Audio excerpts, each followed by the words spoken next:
All right, there was a question on how to check your answers. There are a multitude of ways of checking your answers. So let me delete everything first. Make sure you can see it. Okay, so let's say I had this problem right here. And I got the answers x equals 5 and x equals -7. So I could take 5 and store it for x. So 5, control var x, and then press enter. And now I'm going to press and just do this problem. 2 parenthesis x minus, oops, I think it's x plus 1, just kidding. Delete x plus 1 squared minus 72, and it equals 0, and that's what it's supposed to equal. So I got the 5 correct. And now what I could do is go, well, I'm not sure about the -7. So I can go up, up, up, enter, change the 5 to a -7, press enter, go up, up, up, up, press enter, copy that. It's the same thing, and it gives me 0 again. And that's what I always want is 0. The only time I don't want 0 is when I have a problem like this, okay? So let me pause it real quick and get the answer, and then we'll check it together. So I solved this problem by completing the square, but when I solved it by completing the square, I ended up with a decimal. Since these decimals aren't perfect, you cannot store those values. You're going to have to pick this one.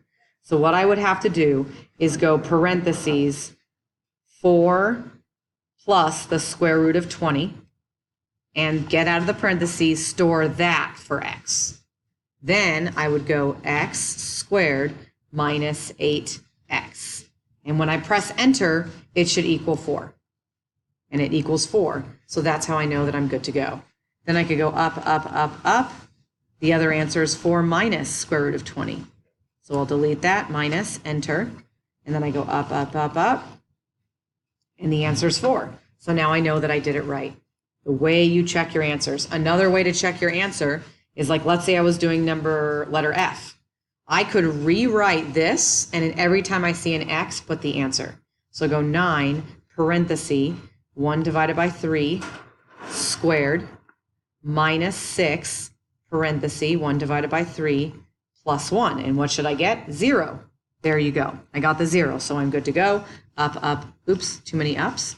Now the other answer is -1/3, so I could go negative and negative. And I got, oops, oh, PEMDAS, it got all messed up. So we want to be careful about when we're doing our parentheses. Do you see how it completely messed it up? So what I should have done is put this in parentheses and made that a negative. So we want to be careful about stuff like that. Okay, all right. It doesn't like it.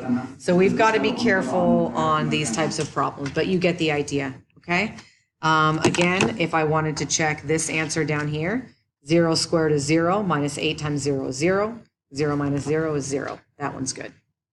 8 squared is 64, 8 times 8 is 64, 64 minus 64 is 0. That's what I wanted. Another way to check your answer.